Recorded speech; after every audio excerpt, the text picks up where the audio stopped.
Thanks to the support of channel member Mumongu Gaming. Title and promotion decider coming up today. Ideal time to lose our top scorer then. Hello and welcome to part 13 of the Tour de France. I'm Kevin. Coming up on today's episode, we have two games for you in the National 2 Group A. I don't know if I've ever said the name of the league before, but there you go. Now I have. We're playing against Romorantin, and most importantly, in the second half of the episode, Rennes 2, our big promotion rivals. Since you're last with me, we've not actually played as many games as we normally would have. Just 3 matches. We won them all. And this is what the league table looks like.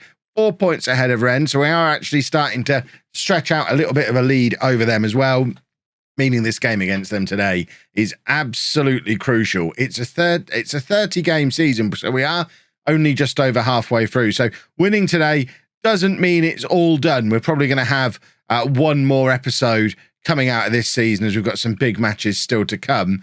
But it's gonna go a long way towards deciding whether we run away with it or whether it goes down to the wire. So fingers crossed we can secure a result. But we're going to have to secure the result without Theo Her, who has picked up a hernia. He's going to be out for the next 5 to 6 weeks. A player who's scored 18 goals in 17 games this season in the league and 7 in 6 in the cup. So that's the mathematicians amongst you. 25 from 23 in all competitions. He's quite good, but we've got to figure out how to get by without him, which is not great, but does mean the return to the side of Big Fat Dennis.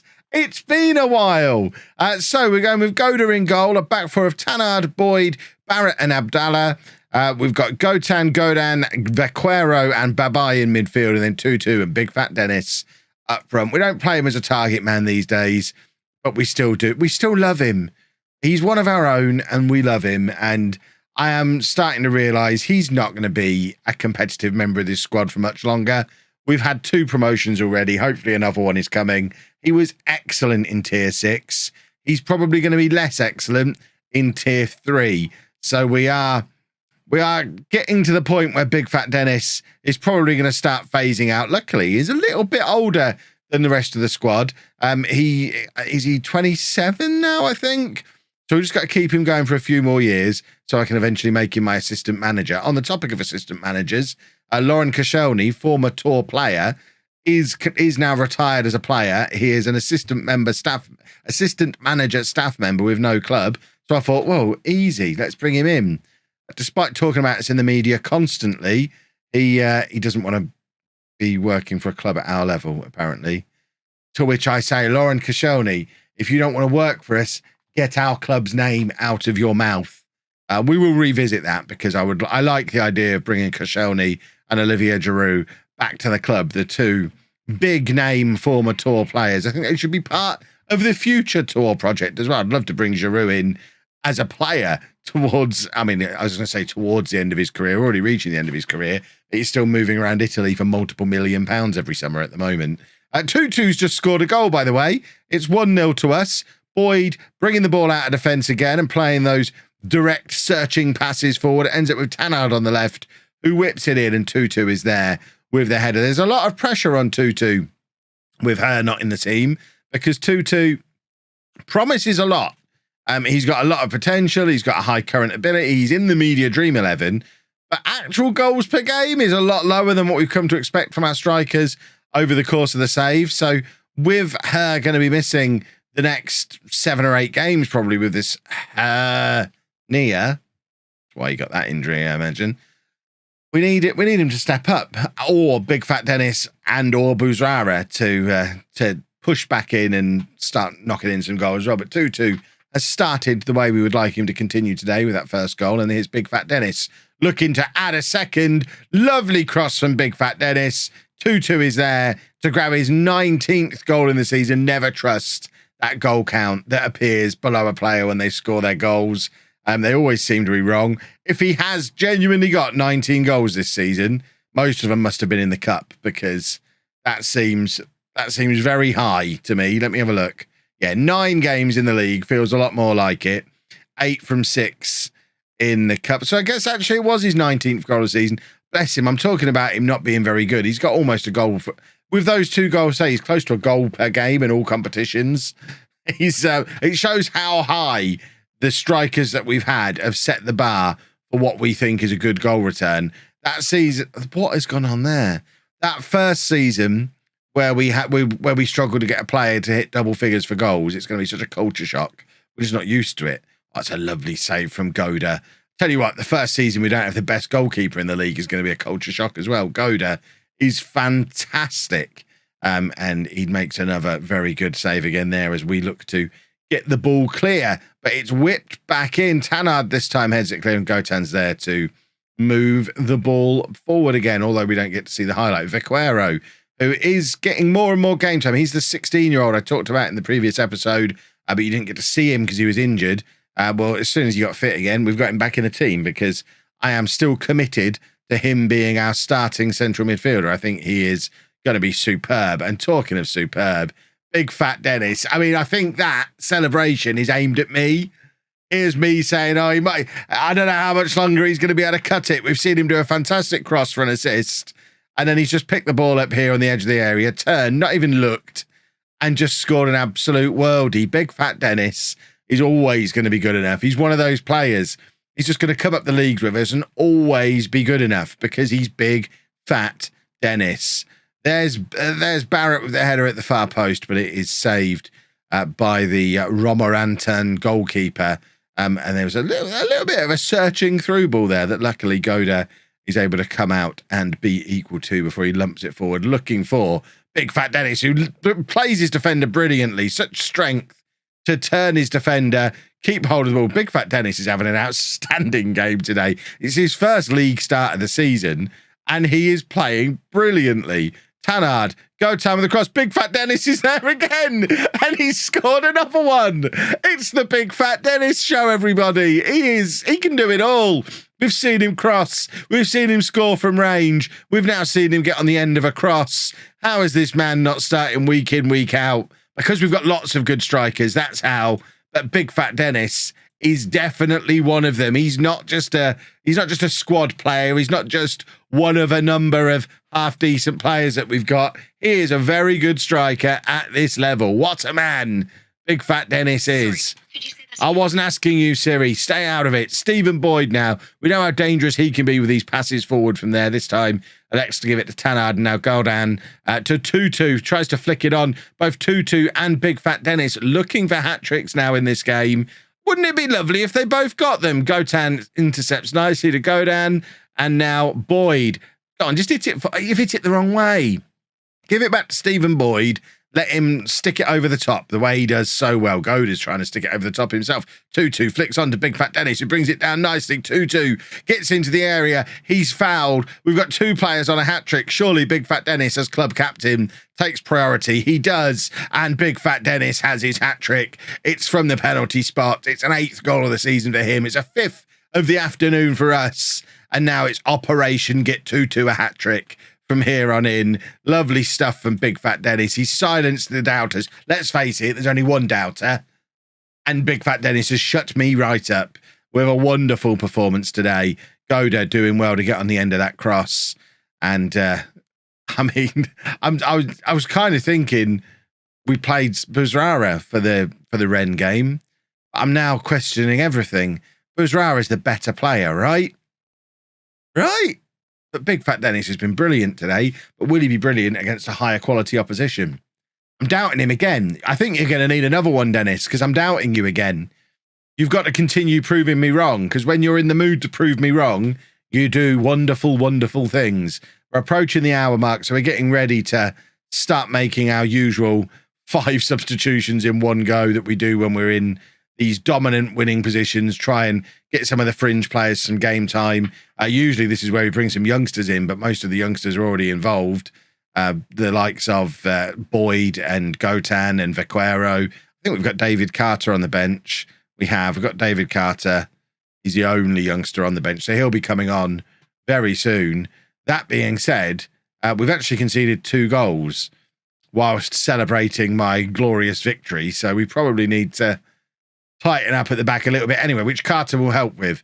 Gotan on the left-hand side. He's got Tanard there to support him, but he's decided to cut inside and now play it out to Tanard, who's got plenty of space for a cross. He finds Big Fat Dennis. That's number 4 for Big Fat Dennis. It's one of the best performances of his tour career. He has decided he's not finished yet. And he is, I mean, I think that's a perfect hat trick plus a penalty now. He's had the right foot, the header. That's his left foot finish. There's a penalty in there as well. I mean, that's a perfect hat trick plus to do the header, the left foot, the right foot, and the penalty, surely. What other kind of goal can that man possibly score? He's going to show us. He'll find another one because he's going to show us that he can do everything. We're going to have him rounding the keeper, scorpion kick. What else have you got in your locker, Big Fat Dennis? You're not impressing me yet with only 4 goals this afternoon. But it is Romorantan who are on the attack again. They don't seem to be afraid to get in behind our defenders. And I mean, this is a very high scoring match, and we're proving to be a little bit leaky at the back today, which is not really what we want to be going into this game against Rennes coming up in the second half of the episode. But this guy's got a hat trick against us. He is making Barrett look very average today, which we know Barrett isn't. Barrett at the start of the year was in the Media Dream 11. He's not anymore, but he's certainly not average either. Right, we are going to make some changes. We're going to bring David Carter on for Barrett and get the double youngsters in there at the back. I think we will give Big Fat Dennis the standing ovation, get Buzrara on. Gotan can come off for Yusfi. Ellarella's going to come on the other side, and then we're actually going to push Carter forward into midfield because Godan's going to come off. Aguero's going to go there. Carter will push forward and play there, and Buhanga can go alongside Boyd. And between the lot of them, let's just settle everything down, calm everything down, and not concede any more goals. 6-3 is an insane... It's probably a record... I mean, it must be a record for our highest scoring league game. I think we've probably had some cup games where we've won more than 9-0. In fact, I know we've got into double figures in games a couple of times. In fact, we had that league game in the first season when we scored about 14 goals, didn't we? So it's not our record high scoring game, but it's still a lot of goals in a game. Let's hope the next match is just a much simpler victory against title rivals. Please and thank you. That's coming up now. Well, it seems like we don't get any luck with Vaquero, who has now picked up another injury. He's going to be out for the next 3 to 6 weeks with sprained knee ligaments. I mean, it's different injuries every time, I guess. Is this what happens when you play 16-year-olds too? I mean, he's only started 5 games. I think he's just a little bit injury prone, which is not ideal. Especially not ideal because it comes at the same time as we get a suspension to Babai and a suspension to Gaudan. Theo Her's still injured, so we're having to play a bit of a shuffled around attack, certainly, for this game. Yusfi, who's only played so far as a substitute coming on the wing, but is able to play central midfield, is going to be in there alongside Perron, which is not ideal. Ellarella comes in to start on the right-hand side. Big Fat Dennis, of course, maintaining his starting position up front after that fantastic performance in the last game, even though at the start of the episode, absolutely didn't intend to play him in this game. So if he's rubbish, it's his own fault for being good in the last game and earning a space in the team like a big, mean boy. This is the league situation. We don't get to see it. There were 4 points clear of Rennes. I think we looked at it at the start of the episode. We both won our last matches. So a win for us puts us 7 points clear with about 10 games remaining. But it's 10 games that we're likely to win. Of course, a win for them, and they've just gone 1-0 up. A win for them puts the gap back to a point just as we're hitting an injury crisis, having to play a rotated team. And it does make things a little more challenging for us. We've got it all to do in this match now. 1-0 down, 12 minutes gone. Boyd picks the ball up from the back. Just lump it forward. We know you're so good at those passes. There you go. Big Fat Dennis has given it back to him and said, lump it. This time he does. Tanard nods it down to Gotan, who's in here. Can he square it? I mean, he's decided to take the shot on himself. Tutu's in the middle, and Tutu's furious. He's giving it all that with his arms. And to be fair, he is right. The ball absolutely should have been rolled across to him, and we'd have had the equaliser. I think we've just had the notification that Ellarella has picked up an injury. We are running out of midfield players. Boyd heads it clear on this occasion. We've only really got Nkuka on the bench, who is a midfield player. Carter and Huriez can sort of play midfield. But similar to Yusufi, we don't really want him in there in central midfield. I mean, well, I guess Alarella's on the wing. Do we have anyone who can play on the wing? Nkuka, I think, is a winger.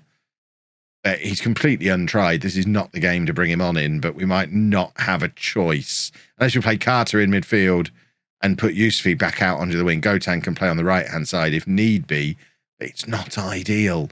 Perron now in midfield. Plays it back to Stephen Boyd. There's one of his trademark balls forward. Tanard wins it in the air again. He's doing very well in that particular aerial battle today. We've seen him win those headers for knockdowns a couple of times. But Renner in again here, and thankfully not got their shooting boots on. It goes wide. It remains 1-0. They've been the better team so far. We have a problem here. Corner hits the post. Gotan with an insane pass back to Goda, who's not very happy about that at all, but does manage to get the ball clear. I'm not quite sure what we do at half-time here to drag ourselves back into the game. Even a draw keeps the gap to 4 points and leaves us relatively comfortable. We're switching to an attacking mentality. That's the one change we've made so far.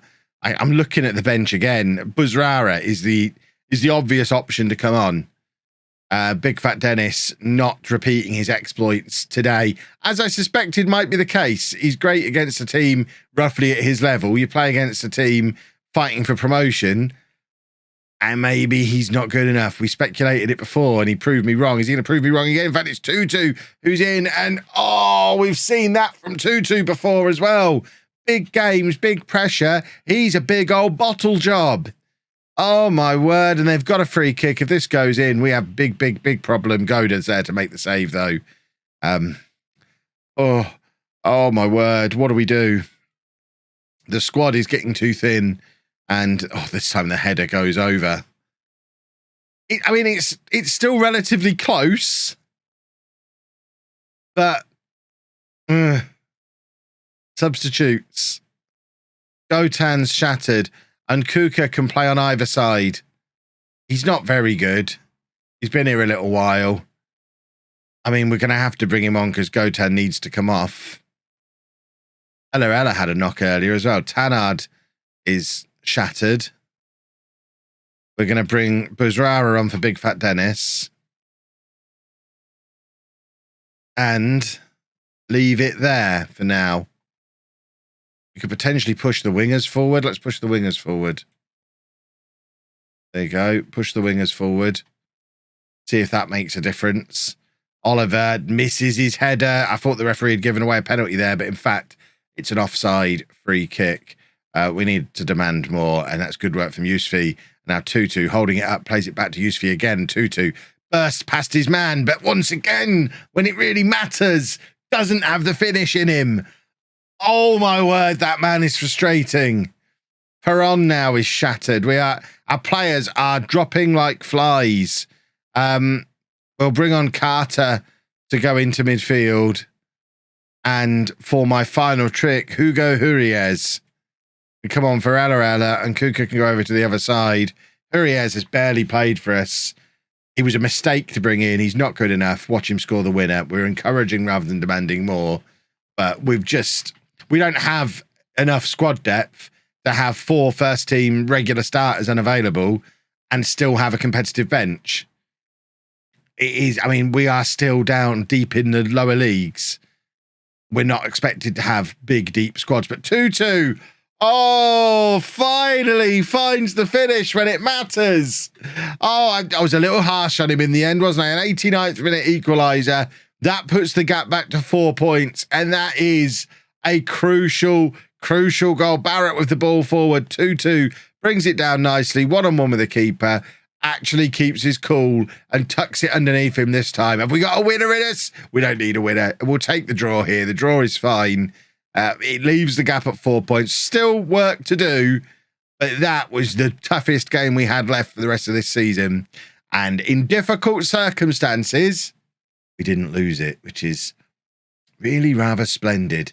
Right, we will be back tomorrow, as ever, winning the league, hopefully, unless something goes wrong between now and then. If you've enjoyed that, please make sure you leave a nice big thumbs up on there for me. Subscribe to the channel for daily Football Manager videos. And thank you very much for watching.